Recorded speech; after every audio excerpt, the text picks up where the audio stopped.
नमस्कार, मी पुष्कर. आज आपण ऐकणार आहोत टॉवर नंबर 17 या भयकथेचा तिसरा आणि शेवटचा भाग.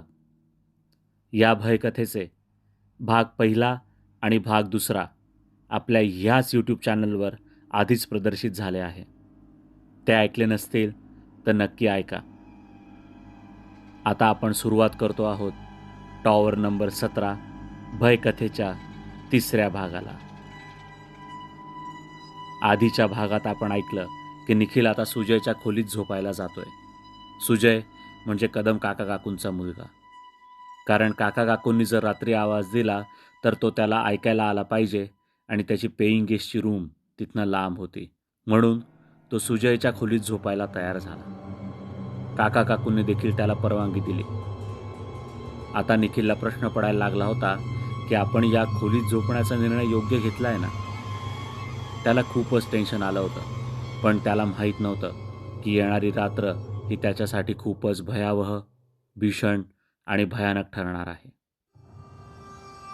काकूंनी खोलीचा दरवाजा उघडला आणि निखिलला म्हणाल्या, तुला पण रात्री काही वाटलं तर आम्हाला आवाज दे हा, घाबरू नको. निखिलने त्यांना सांगितलं, काका काकू तुम्ही निर्धास्त झोपा, मी आहे ना. सुजयच्या खोलीची रचना साधारण अशी होती की आत शिरताना दरवाजाच्या अगदी समोर डाव्या हाताला लागून एक माणूस झोपू शकेल असा भिंतीला लागून पलंग होता. पलंगाच्या उजव्या बाजूला खिडकी होती. त्या खिडकीला लागून एक कपाट होतं. खिडकीसमोर एक टेबल होता आणि खोलीच्या आत शिरताना बरोबर उजव्या हाताला जी भिंत होती तिथे लाईटचे बटन आणि तिथेच एक आरसा होता, जो बरोबर टेबलच्या मागे होता, म्हणजे खिडकीच्या बरोबर समोर. निखिल सुजयच्या खोलीत शिरला आणि तो अशा भयान जागेत शिरत होता याची थोडी देखील कल्पना त्याला नव्हती. काका काकू देखील त्यांच्या रूममध्ये गेले. निखिल दरवाजा बंद करून रूमच्या आत शिरला. तितक्यात त्याला असा भास झाला की दरवाजा कोणीतरी अजून घट्ट बंद केला आणि तसा त्याला आवाज देखील आला. निखिलला वाटलं की काका काकूंच्या रूमचा आवाज आला असेल, पण असं नव्हतं. त्याच्याच रूमचं दार कोणीतरी घट्ट बंद केलं होतं. निखिल लाईट बंद करून पलंगावर आला. तो मोबाईल बघत होता. तितक्यात त्याला भास झाला की कोणीतरी तिथून चालत गेलं. त्याने मोबाईलच्या स्क्रीनच्या उजेडात बघायचा प्रयत्न केला, पण त्याला काहीच दिसलं नाही. त्याने इकडे तिकडे बघितलं. निखिल प्रचंड घाबरला. पैंजणांचा आवाज तसाच परत आला होता. इकडे तिकडे बघून निखिल परत मोबाईल बघायला लागला. त्याला परत तसाच भास झाला आणि ह्या वेळेला थोडी अंगाला कोणी बाजूने गेल्यावर जशी हवा लागते तशी हवा त्याला लागली. त्याने पटकन मोबाईलचा फ्लॅशलाईट लावला आणि बघायला लागला. त्याला परत काहीच दिसलं नाही, पण त्याने कपाटावर बघितलंच नव्हतं. दिवसभराचा तो थकला होता आणि त्याला थोड्याच वेळात गाढ झोप लागली. निखिल खूप गाढ झोपला होता. भयान शांतता पसरली होती. कसलाच आवाज नव्हता. रात्रीचे साधारण 2 वाजले होते आणि अचानक निखिलला थोडासा भास व्हायला लागला. कसला भास होतोय त्याला काहीच लक्षात येत नव्हतं. त्याच्या कानाला थोडी थोडी सारखी गरम हवा लागत होती.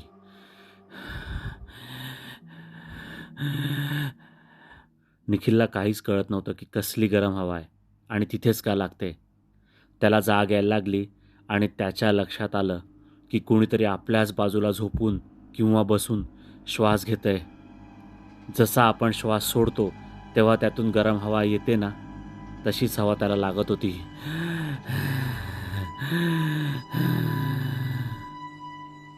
आणि श्वासाचा आवाजही त्याला यायला लागला होता. अगदी रागात कोणीतरी दात ओठ खाऊन जोरजोरात श्वास घेतंय असं त्याला वाटत होतं. श्वासाचा वेग जास्त होता आणि वाढत देखील होता.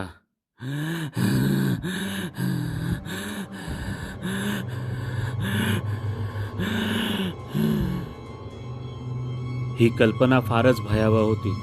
ही कल्पनाच निखिलला करवत नव्हती की आपल्या बाजूला कोणीतरी झोपलंय किंवा बसलंय. कोण आहे माहीत नव्हतं आणि इतक्या बाजूला आहे की त्याचा श्वास सरळ त्याच्या कानाला लागत होता. तो फारच घाबरला. त्याच्या अंगाला घाम फुटायला लागला. अंगाला प्रचंड थरथर की कोण असेल आपल्या बाजूला. त्याला काय करावं काहीच कळत नव्हतं. त्याने पांघरून घट्ट डोक्यावरून घेतलं आणि त्याच्या आत तो पूर्ण चालला गेला. त्याने मोबाईलचा फ्लॅशलाईट लावला आणि चादरीतून बाहेरच्या दिशेला तो चमकवायला लागला आणि त्याला जे दृश्य दिसलं त्याचा त्याने विचार पण केला नव्हता की असं काही असेल. त्याच्या बाजूला उजवीकडे उशीला अगदी चिकटून एक बाई बसली होती आणि तिचा श्वास त्याच्या कानाला लागत होता. त्याला पांघरुणातून आणि बाहेरच्या बाजूला केलेल्या फ्लॅशलाईटमुळे फक्त आकृती दिसत होती. लक्षात येत होतं की साडी नेसलेलं कोणीतरी बसलंय. त्याच्या डोळ्यांवर विश्वासच बसत नव्हता की आपण काय पाहतोय. असं आपल्या बाजूला कोण बसलं असं आणि इतक्या रात्री. त्याला खूपच घाम फुटला होता. देवाचं नाव मनात जोरजोरात घेणं सुरू होतं. ती आकृती अगदी तिथेच होती आणि हलायचं काही नाव घेत नव्हती. श्वास तसाच त्याच्या बाजूला जोरजोरात सुरू होता. निखिलला काय करावं काहीच कळत नव्हतं. त्याने ठरवलं की आपण पांघरून एकदम जोरात काढायचं आणि तिथून उठायचं पटकन. तसं त्याने देवाचं नाव घेतलं आणि मनातल्या मनात 1, 2, 3 असं म्हणाला आणि ताडकन तिथून उठला. त्या आकृतीच्या दिशेने तो बघायला लागला तर तिथे कोणीच नव्हतं. तो इकडे तिकडे मोबाईलचा लाईट फिरवायला लागला. कोणीच नव्हतं. त्याने पळत जाऊन रूमचा लाईट लावला आणि त्याला कोणीच दिसलं नाही. त्याला काय करावं काहीच कळत नव्हतं. काका काकूंना सांगावं की नाही याचा प्रश्न त्याला पडला होता. पण त्याने त्यांना न सांगण्याचा निर्णय घेतला की ते उगाच काळजी करतील आणि आपल्याला पण भास झाला असेल तर, असं त्याला वाटलं. पण त्याच्या मनात प्रश्न सुरू झाला की कोण असेल तिथे बसलेलं आणि का बसलं असेल. आपल्याला भास झालाय का? पण भास नव्हता तो. खरंच कोणीतरी तिथे होतं. कशात आपण अडकून गेलो असं त्याला वाटायला लागलं. काही केल्या त्याला चैन पडत नव्हती आणि डोक्यात तेच तेच विचार आणि टेन्शन. तो घाबरत घाबरत हळूहळू पावलं टाकत पलंगाजवळ आला. देवाचं नाव घेणं सुरूच होतं. डोक्याला हात लावून तो पलंगावर बसला आणि ढसाढसा रडायला लागला की त्याच्यासोबत काय सुरू आहे. निखिल खूपच घाबरला होता. खूप रडत होता. रडून रडून त्याचे डोळे सुजले आणि रडता रडता आपल्या सगळ्यांना जशी झोप लागते तशी झोप त्याला लागली. पण त्याला झोप लागल्यानंतरच्या अगदी थोड्याच वेळात तो जसा पलंगावर झोपला होता अगदी तसंच्या तसं, काहीच फरक नाही.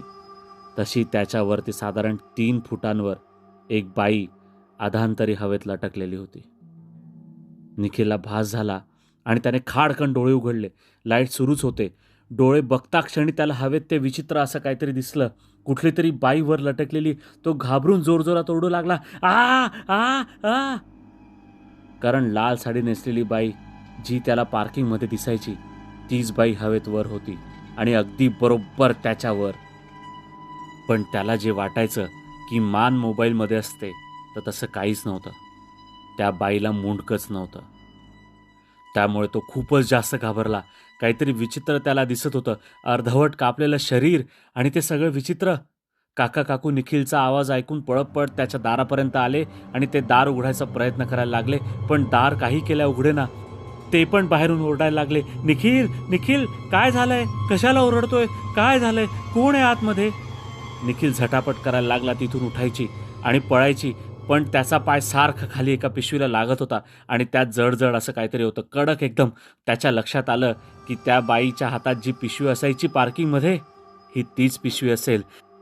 निखिल झटापट करतच होता आणि बाजूला सरकत सरकत तो पलंगावरून खाली पडला आणि उठून तो पळत पळत दाराकडे गेला. दार काही केल्या उघडत नव्हतं. काका काकू पण बाहेरून दार उघडायचा प्रयत्न करत होते. दार काही केल्या उघडतच नव्हतं. निखिलने मागे वळून पाहिलं तर ती बाई तिथे नव्हती.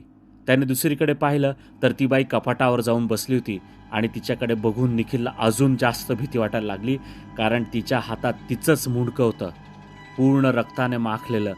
निखिलला लक्षात आलं की ती जी पिशवी तिच्या हातात असायची त्यात तिचं मुंडकंच असायचं. त्यालाच ती बाई दिसायची, कारण सिक्युरिटी काकांना पण ती दिसत नव्हती. निखिलने जोर लावून दार उघडलं आणि समोर काका काकू त्याला उभे दिसले. काकू एकदम म्हणाल्या, काय झालं? निखिलने फक्त कपाटाकडे हात दाखवला आणि काका काकू ते बघून पुरतेच हादरले. त्या कपाटावर त्यांना पण बाई दिसली. ती बाई ओरडून ओरडून सांगायला लागली, निघून जा इकडून, तुम्हाला कोणी सांगितलं होतं इकडे यायला? आणि ती अचानक तिथून गायब झाली आणि निखिल एकदम बेशुद्ध होऊन खाली कोसळला. त्याच्यासोबत इतकं काही भयानक घडलं होतं की त्याचा सगळाच त्राण निघून गेला होता. काका काकू एकमेकांकडे बघत होते आणि हे काय घडलं याचा विचार करत बसले. काकांनी थोडं पाणी आणून निखिलच्या चेहऱ्यावर मारलं. निखिल शुद्धीत आला आणि काका काकूंना बघून ढसाढसा रडायला लागला. तिघेही हॉलमध्ये जाऊन बसले. निखिलने घडलेलं सगळं काका काकूंना सविस्तर सांगितलं आणि काका काकूंच्या डोळ्यात पायाखालची जमीनच सरकली. त्यांच्या पण डोळ्यात खूप पाणी आलं की त्यांच्यामुळे निखिलला हे सगळं सहन करावं लागत होतं. पण या सगळ्यांमध्ये कदम काका काकूंचा देखील काहीच दोष नव्हता, ना त्यांच्या मुलाचा. काका म्हणाले, हे हे नक्की काय घडतंय? इतकं का घडतंय? इतकं भयानक आम्ही कधीच विचार केला नव्हता. याचा सुगावा कसा लागेल आणि कारण कसं कळेल ते देखील माहीत नाही. काकू म्हणाल्या, अहो कारण जरी कळलं तरी आपण काय करू शकणार आहोत? इतके पैसे मोजले आहेत आपल्या मुलाने आणि आपण कुठे अडकून बसलोय हो? निखिल म्हणाला, पण पण काहीतरी निर्णय घ्यावा लागणारच आहे. तुमची इच्छा असेल तर मी सुजयसोबत बोलतो. त्याला मी सगळं समजावून सांगतो की काय घडतंय हे भयानक. इतकं काय घडलंय काका काकू? तो समजून घेईल हो तुम्हाला. काका काकूंनी त्यावर काहीच उत्तर दिलं नाही. थोडा वेळ अजून गेला. सगळे शांत झाले आणि तितक्यात घराचा दरवाजा धाडकन उघडला आणि पैंजण घालून कोणीतरी बाहेर पळत गेलंय असं त्यांना भास झाला. काका काकू आणि निखिलला कळलं की ती बाई पळत पळत बाहेर निघून गेलीय. सकाळ झाली आणि सगळ्यांचं नॉर्मल जगणं सुरू झालं होतं. निखिल म्हणाला, मी खाली जाऊन दूध घेऊन येतो, आपण चहा घेऊया, असं म्हणून तो खाली जायला लागला. लिफ्टजवळ पोहोचला, पण लिफ्ट बंद होती. लिफ्टच्या डक्टमधून जोरजोरात धाड धाड आवाज येत होते. तो जिन्याने खाली जायला लागला. खाली जाता जाता त्याला असं दिसलं की 4थ्या मजल्यावरचं अजून एक कुटुंब घर सोडून जात आहे आणि तेच लिफ्टमध्ये सामान चढवत होते. निखिलला तोच माणूस दिसला जो त्या दिवशी लिफ्टमध्ये घाबरलेल्या अवस्थेत होता, ज्याची लिफ्ट अडकून पडली होती. निखिल थांबला आणि त्याने त्यांना विचारलं, गाव साहेब, तुम्ही घर सोडून का चालले? आत्ता तर इथे आले आहेत ना राहायला तुम्ही? आणि 4 कुटुंबांपैकी एक कुटुंब आधीच गेलंय आणि आता तुम्ही पण चाललात? तर त्या कुटुंबातला तो माणूस म्हणाला, बस झालं. आल्यापासून काही ना काही सुरू होतं. भास होते तोवर ठीक होतं. आता सरळ ती मुंडकं नसलेली बाई घरात फिरायला लागली आमच्या. काल रात्री घरात येऊन धमकी देऊन गेली की निघून जा इथनं. माझ्या लहान मुलीला उचलून धरलं होतं तिने. निखिल म्हणाला, तुम्हाला पण दिसली? निखिल घाबरला होता खूप. तो माणूस म्हणाला, तुम्हाला पण म्हणजे? तुला पण दिसली का? निखिल हो म्हणाला आणि घडलेलं सगळं त्यांना सांगितलं. तो माणूस म्हणाला, बाप रे, हे खूप वाईट आहे. जीवावर बेतायला नको कोणाच्या. आता बिलकुल म्हणजे बिलकुल नाही थांबणार आम्ही इथे. फसलो आहोत आपण. असं म्हणून तो माणूस सगळं सामान पटपट भरायला निघून गेला. निखिलला लक्षात आलं की हे सगळं तीच बाई करते जिने काल रात्री त्याला पण पछाडलं होतं. निखिल पटपट जिन्याने उतरत खाली जायला लागला आणि त्याच्या कानाशी एकदम आवाज आला, निघून जा, निघून जा इथून. निखिल खूपच घाबरला आणि पळत पळत जिना उतरून तो खाली निघून गेला. तो पळत पळतच दूध घ्यायला गेला. तो दूध घेऊन आत येत होता तितक्यात त्याला ते 4थ्या मजल्यावरचे निघत होते असं दिसलं. आणि निखिलला पहिल्या दिवशी झाडाखाली बसलेला म्हातारा पुन्हा दिसला आणि तो म्हणत होता, अजून एक कुटुंब चाललं. बरं झालं, निघून जा इथून. स्वतःचा जीव प्यारा असेल ना तर सगळ्यांनी निघून जा इथून. ही जागा चांगली नाहीये. त्या बिल्डरने फसवलंय तुम्हाला. अरे, या जागेवर घर घेऊन फसवलंय तुम्हाला. निखिल त्या म्हाताऱ्याकडे गेला आणि त्यांना विचारायला लागला, बाबा, काय आहे नक्की हे? तुम्ही असं का बोलताय? काय आहे हे सगळं? तुम्हाला माहिती आहे का काय घडतंय इथे सगळं ते? निखिलने सगळ्यांसोबत जे जे घडलं ते सगळं त्या म्हाताऱ्याला सांगितलं. निखिलचं बोलणं ऐकून तो म्हातारा म्हणाला, हे असंच होणार. अतृप्त आत्मा आहे ती. आणि त्या दिवशी तू ज्या माणसाला घराचा पत्ता विचारला त्याला देखील माहीत होतं की इथे काय काय घडतंय. या टॉवरमध्ये काय काय घडतंय त्या माणसाला माहिती होतं. पण मी तुला नाही सांगू शकत कारण बिल्डरने मला जीवे मारण्याची धमकी दिली आहे. निखिल त्यांना म्हणाला, तुम्ही कोण आहात आणि बिल्डिंग कशी काय चुकीच्या जागी उभी आहे? सांगा ना, तुम्हाला काय माहिती आहे का? तो माणूस कोण होता ज्याने मला पत्ता सांगितलं? सांगा, सगळं सांगा. इथे लोकांचे जीव धोक्यात आहे आणि त्या बिल्डरला कोणी सांगणार नाही. शपथ, कुणीही सांगणार नाही. तुम्ही आम्हाला प्लीज ती माहिती द्या. देवाशपथ आम्ही सांगणार नाही हो. आता कोण खरं उरलंय त्या बिल्डिंगमध्ये सांगायला? अगदी 2 कुटुंब? निखिलचं पोट तिडकीने विचारणं आणि इतर लोकांच्या काळजीपोटी म्हातारा माहिती सांगायला तयार झाला. म्हातारा म्हणाला, मी डोम आहे. निखिलने विचारलं, डोम म्हणजे? म्हातारा म्हणाला, स्मशानात काम करणारा माणूस. स्मशानाची काळजी घ्यायचो मी. लोकांचे अंत्यविधी करणे आणि बाकीची कामं मी करायचो आणि राहायचो पण मी स्मशानातच. अरे ही बिल्डिंगच चुकीच्या जागी उभी आहे रे. निखिल म्हणाला, म्हणजे नक्की काय? म्हातारा म्हणाला, अरे इतकं सांगून पण नाही कळलं तुला, ही बिल्डिंग स्मशानावर उभी आहे. निखिल हादरलाच. बिल्डरला जागा दिसली, स्वस्त होती, केली बिल्डिंग उभी त्याने. बिचाऱ्या लोकांना पण माहीत नव्हतं, घेतली घरं त्यांनी या टॉवरमध्ये. पण ज्यांना या भागाची माहिती होती त्यांनी कुणीच घर नाही घेतलं इकडे. मी त्या स्मशानात राहायचो जिथे हे टॉवर उभं आहे आणि म्हणून पण घरं विकली जात नाही इथली. पण ज्यांना माहिती नव्हतं ते आले आणि फसले. आणि तुला ज्याने पत्ता सांगितला तो माझाच मुलगा होता. पण त्याला जादूटोणा करण्याची सवय लागली होती स्मशानात. प्रेतं आली की तो मुद्दाम करायला लागायचा. एक दिवस त्याच्याच अंगलट आलं आणि तो पण जादूटोण्यात गेला. पण त्याची वृत्ती काही सुधारली नाही. लोकांना जाणून बुजून अडकवणं आणि त्रास देणं हे त्याने मेल्यावर पण सुरू ठेवलं. निखिलला काय बोलावं काहीच कळत नव्हतं. तो एकदम म्हणाला, पण मला का दिसला तो? म्हातारा म्हणाला, साधी भोळी माणसं दिसली आणि जे सहज फसतील असं त्याला वाटलं की तो त्यांना बरोबर दिसतो आणि फसतात अशी लोक. निखिल म्हणाला, मग ती बाई कोण आहे जी सगळ्यांना त्रास देते? म्हातारा म्हणाला, ती नाही त्रास देते, तुम्हीच तिच्या जागेत आला आहात. तिचा काय दोष बिचारीचा, मारून टाकलं तिला आणि आणून टाकलं इथे. निखिल हबकला, म्हणजे बाबा? म्हातारा म्हणाला, अरे नवीन नवीन लग्न झालं होतं तिचं, गरीब घरची होती बिचारी. जास्तीचा हुंडा देत नव्हते तिच्या घरचे, पैसेच नव्हते बिचाऱ्यांकडे, तर कुठून देणार ना. म्हणून मारून टाकलं तिच्या सासरकडच्या माणसांनी तिला. सरळ 2 तुकडे केले. मानेपासून शरीर पूर्ण वेगळं. इतके क्रूर होते ते. आणि घेऊन आले तिला, ज्या रात्री तिला मारलं त्याच रात्री जाळायला. जास्तीचे पैसे देऊन माझ्या पोराकडून त्यांनी हे काम करून घेतलं. जाळलं तिला तसंच.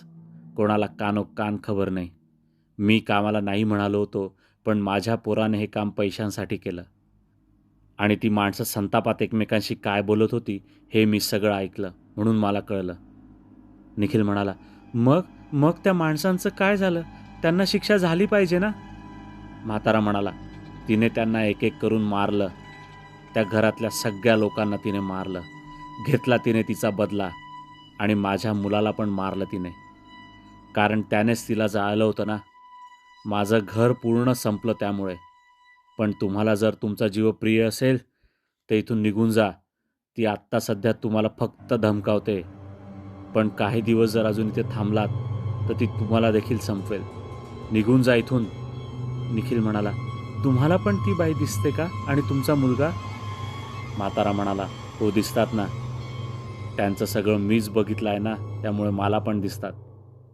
निखिल म्हणाला, मी पटकन वर जातो बाबा, घरी जातो. त्या बिचाऱ्या काका काकूंना इथल्या कसाट्यातून बाहेर काढतो. त्यांचा काही दोष नसताना त्या बिचाऱ्यांना त्रास होतोय हो. असं म्हणून निखिल पटपट पळत वर गेला.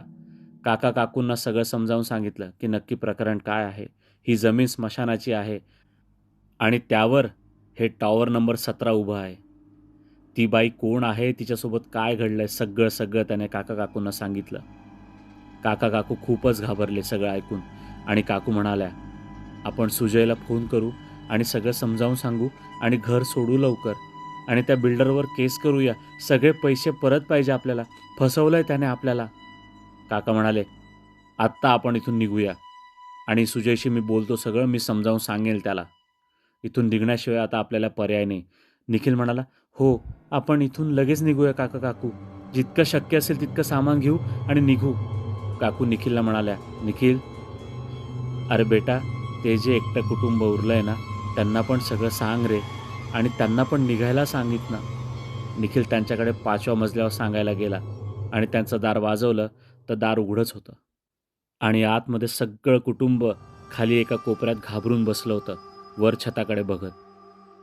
तर ती बाई त्यांच्याच खोलीत वर कपाटात बसलेली होती आणि तितक्याच जोरात ओरडली, निघून जा इथनं, निघा. तितक्यात निखिलने सगळ्यांना बाहेर काढलं. तो जोरात ओरडला, चला चला चला, आपल्याला ही बिल्डिंग सोडावी लागणार आहे. सगळं कुटुंब घरातून बाहेर निघालं. ते प्रचंड घाबरलेलं होतं आणि रडत होतं. निखिलने त्यांना सगळा प्रकार समजावून सांगितला आणि खाली जायला सांगितलं. तो पळत वर गेला आणि काका काकूंना घेऊन लिफ्टने खाली गेला. सगळी बिल्डिंग सुनसान आणि ओसाड वाटायला लागली होती आणि सिक्युरिटी काकांपासून सगळ्यांनीच ती बिल्डिंग आता सोडली होती. त्या बाईचं काय होईल माहीत नाही, पण सगळे आता त्या स्मशानभूमीतून आणि त्या बाईच्या तावडीतून सुटले होते. निखिल काका काकू यांनी देवाचे आभार मानले आणि परतीच्या दिशेने ते निघाले. अशा रीतीने टॉवर नंबर 17 ही भयकथा समाप्त झाली आहे. तुम्हाला ही भयकथा कशी वाटली ती मला कमेंटमध्ये नक्की सांगा. चॅनल सबस्क्राईब केलं नसेल तर नक्की सबस्क्राईब करा. धन्यवाद.